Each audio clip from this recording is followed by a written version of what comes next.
everybody, and welcome. And today I'm chatting to Theoni, who I've known for a very, very, very long time.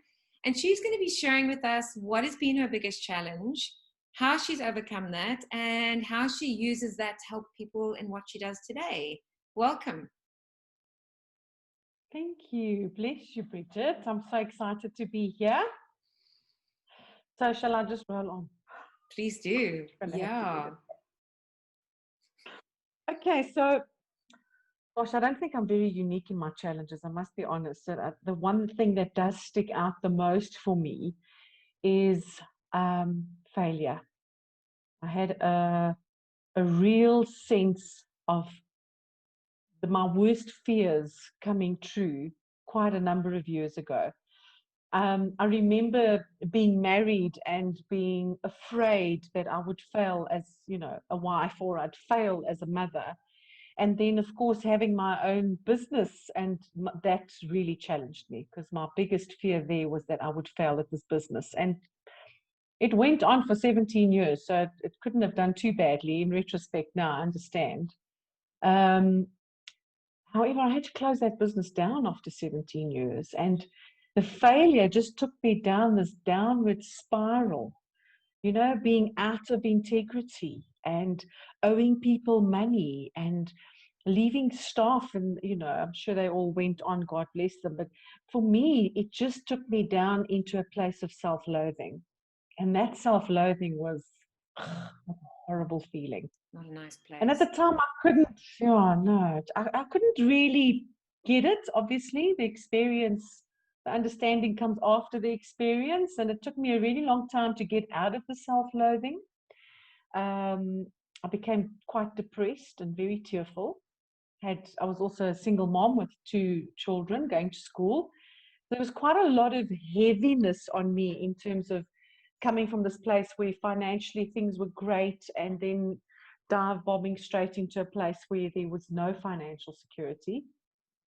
And I think luckily I'm born with this white light. There's always this white light at the end of the tunnel.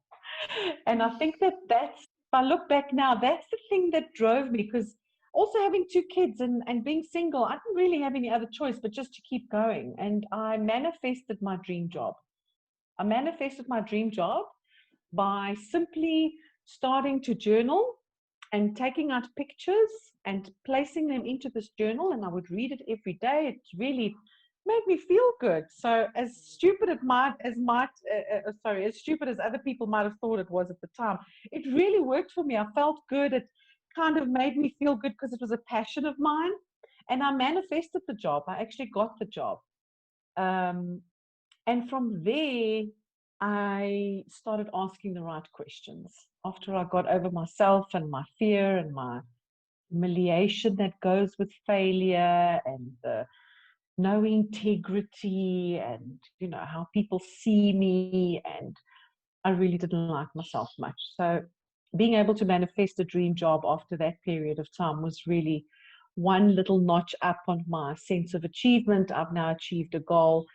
And from there, I went into doing loads of spiritual courses. Like every single thing that I could find, I did. And do you think it's a calling? Do you think it's something that it's a gift to be able to go to that kind of place, to be able to kind of know and have a sense? Do you think it's a gift, or do you think it's a training? I do believe that it's a knowing. I do believe that it's a knowing. You even know that you want to be a professional motorcycle racer, or that you want to help people, or I believe it's a knowing. And I believe that your environment sets you up for that. And many of us only really discover it after this huge pain, because it's only through the pain that we come up with the correct questions, not the whys, why, woe me, but more like, how am I going to get out of this? What is it that I should be doing? If this has happened, then there must be a reason. I've also, luckily, been blessed with that from a very young age. I think that, my upbringing also brought me into that place where I knew that I loved helping. And I did a lot of research into that, many years ago as I started this journey, thinking, well, why? Why do I feel so good? And one of the psychology experts had written that codependency allows somebody to feel good.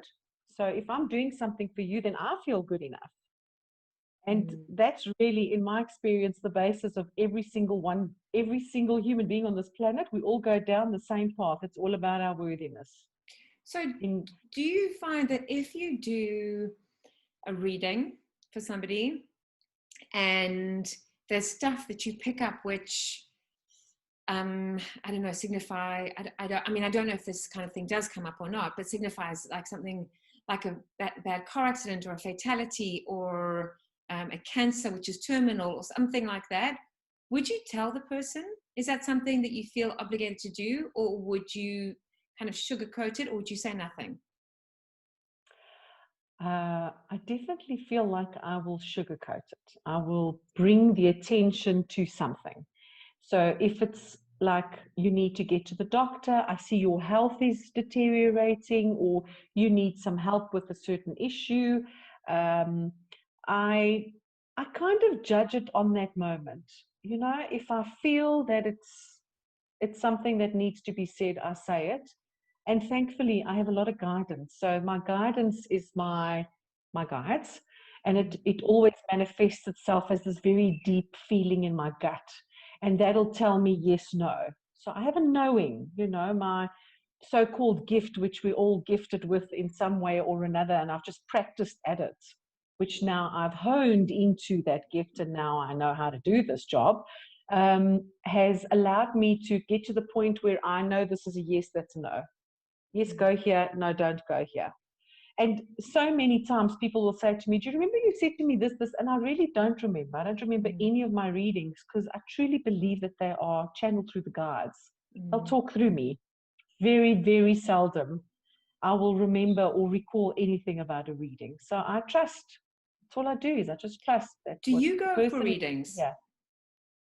I don't. I used to before I started doing this. I used to. I was always curious to know what's happening next and what do I do now. And now I'm in this disastrous. I remember before closing down my business, I had my astrologer who, bless her, she lived in Cape Town at the time, and I used to fly down to Cape Town twice a year and like see what's coming up for the year. And I had a numerologist that I'd go and see, and they both warned me. They both said to me, there's big stuff coming in November, big stuff. And they couldn't interpret it either. So, that's the funny thing about doing this job, is that it's up to the interpretation. You can see the issues, like you're thinking, holy crap, there is big stuff happening here. But the interpretation is never really spot on. So I had the numerologist telling me, oh my gosh, you've called your business the Tower card, the number 16. That's what it adds up to. It's the Tower, it's destruction, betrayals. My astrologer was going, I don't know, there's big stuff going on here in your business. You need to find a new supplier. So they were all on very much the right track. But at the time, I thought I was invincible. What happened to me? Everything's cool. So, yeah, I think that it's a definite gut yes, no. It's not something that I would just dive into, because especially when there's something that you can do nothing about. Yeah. And if somebody comes to you and there's because like all humans, I can pick up energy. It doesn't go beyond energy, but I pick up energy. When I meet somebody and there's just something about the energy that I just don't feel comfortable with, I just kind of, no. So I'm just wondering, from your perspective, if you get a client or potential client coming to you and you get that feeling, do you still engage? Is that a warning for you or not? I love the way you say that, because it's all about energy. It's all about energy, and everyone has that gift. We can all tell. We all go, I don't know, just there's something about her. There's something about this place. Or, I could probably count on my hand, in my experience, the amount of people that have come in through my doors where I've said, oof, this is going to be a tough one. And then again, Bridget, I trust that what walks through my door needs my help. And I trust that Yeah. what needs to be said is going to be said. And if it's something that I can do and help and offer, and then it's there, it's going to be done. There are many times where people call where they say, I mean, it's so varied. I mean, there's drug addicts that I've had call me and say to me, listen, I really need some help. And I say to them, I will see you as long as you've been clean for 48 hours. You can keep clean for 48 hours, then you're welcome. And I guarantee you that nothing enters my door here. I've had people arrive where they've got, because I do more than just tarot readings. I do more than just psychic work, I'm registered with the South African Traditional Healers Association. I'm a spiritual hypnotherapist. I do lots of energy healing. I do feng shui. I do numerology. I do astrology. I do anything that has to do with energy. I'm there. I love it. And I guarantee you, walks through that door, and I'm saying that because I'm in my office, nothing walks through my door that I don't believe needs my help in some way or in some form. They're going to leave here needing or getting what they need. No, So, I do relate to that. People laugh at me because I'm not, a spiritual guidance leader person. It's not the field that I'm in, but yet I've got a strong believing sense in something. So I do running, and I go running into the mountains, and where I'm living, there's all sorts of mountains, and I go every morning at like sort of 6:30, whatever. I go running. I go on my own. I have for years. I always have. And people always say to me, "Oh, running on your own, not really safe." And my response will be, "No, I've got my angels with me." And literally, people will say, "Really? Is everything all right? Everything good?" And I know it sounds out there, and maybe for some people it does. But they're always, always, always with me. And I never go anywhere where I know I shouldn't be. Even if it is in the mountains, I still know in the mountains where to go in the mountains. I get that. I really, really get absolutely. that. Absolutely. You've got your own sense, your own little compass point, your own direction Yeah. point. Absolutely. And Bridget, also, nothing happens by mistake. Yeah. That's one thing I've learned.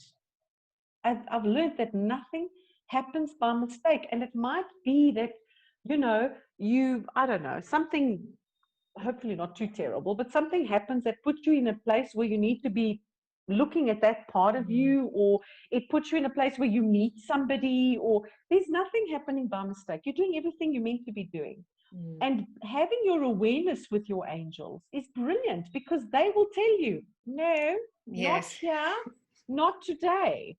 And of Yes. course, you'll go, as long as I'm trusting the angels or whatever is out there, it's the tree. I don't care if you think it's the tree or the cloud. But when you have a trust and a belief that's so deep into something bigger than you, you will be aware. You'll get the nudges. You'll get the signs. You'll know today's not a good day. I ain't going out there. Thank you. Thank you very much for being part of this.